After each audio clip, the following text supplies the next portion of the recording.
একই ধরনের রান্না খেতে খেতে কিন্তু মানুষ বোর হয়ে যায়, তাই রান্নায় একটু বৈচিত্র্য হলে কিন্তু মন্দ হয় না।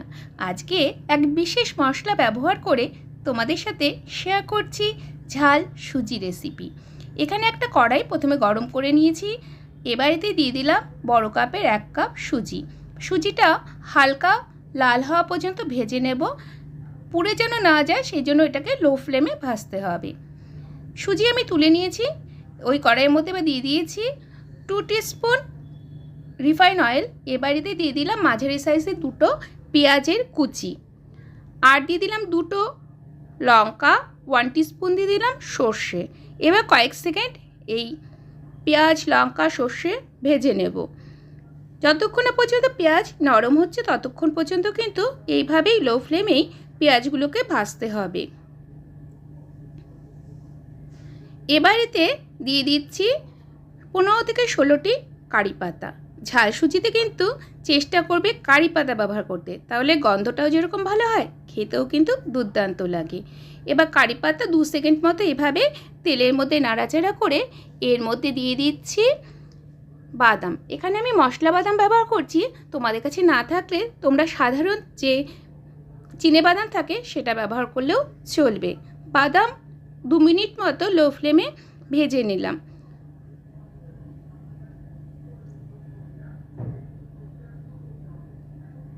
এবার এতে দিয়ে দিচ্ছি স্বাদ অনুযায়ী নুন আর হলুদের গুঁড়ো।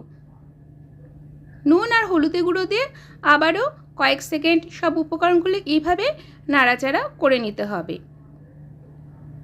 দেখো বাদাম পেঁয়াজ সব কিছু কালার চেঞ্জ হয়ে গেছে, কারি পাতাগুলোও ভাজা হয়ে গেছে। এবার এতে দিয়ে দিচ্ছি রোস্টেড সুজি, যেটাকে প্রথমেই আমি রোস্ট করে নিয়েছিলাম।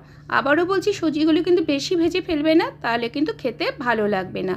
এইভাবেই সুজির সাথে অন্যান্য উপকরণগুলোকে লো ফ্লেমে 2 মিনিট মতো সাঁতলে নেব বা নাড়াচাড়া করে নিচ্ছি।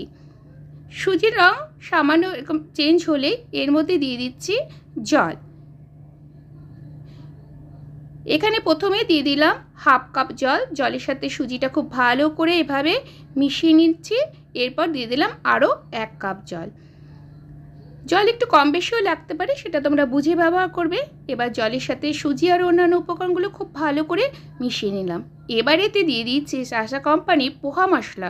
এটা পোহা বা চিড়ে যে প্যাকেট পাওয়া যায় তার মধ্যে আমি পেয়েছি এবং ব্যবহার করে দেখেছি, খুবই ভালো লাগে। তবে বাজারেও কিন্তু এই মশলাটা কিনতে পাওয়া যায়। 2 চামচ দিয়ে দিলাম এই পোহা মশলা। এইভাবে সুজিতে যদি পোহা মশলা ব্যবহার করা হয় তাহলে কিন্তু সুজি টেস্ট দ্বিগুণ হয়ে যায়। খুব ভালো করে মশলাটা সুজির সাথে মিশিয়ে নেব, আর 2 মিনিট পর গ্যাসের ফ্লেম বন্ধ করে দেব। দেখো বন্ধুরা, কত সহজেই একটি মাত্র মশলা ব্যবহার করে তৈরি করে ফেললাম ভিন্নধর্মী ঝাল সুজি রেসিপি। আশা করছি রেসিপিটি তোমাদের ভালো লেগেছে। যদি ভালো লাগে প্রত্যেকবারের মতো আবার বলছি, লাইক করবে, শেয়ার করবে, আর কমেন্ট করে জানাতে ভুলবে না কিন্তু কী ধরনের রেসিপি তোমরা আমার চ্যানেলে দেখতে চাও। যদি আমার দেওয়া রেসিপিগুলো তোমাদের ভালো লেগে থাকে তাহলে চ্যানেলটি সাবস্ক্রাইব করা না থাকলে চ্যানেলটি সাবস্ক্রাইব করে দেবে। ভালো থাকবে সবাই। ফিরে আসছি নতুন কোনো রেসিপির সঙ্গে।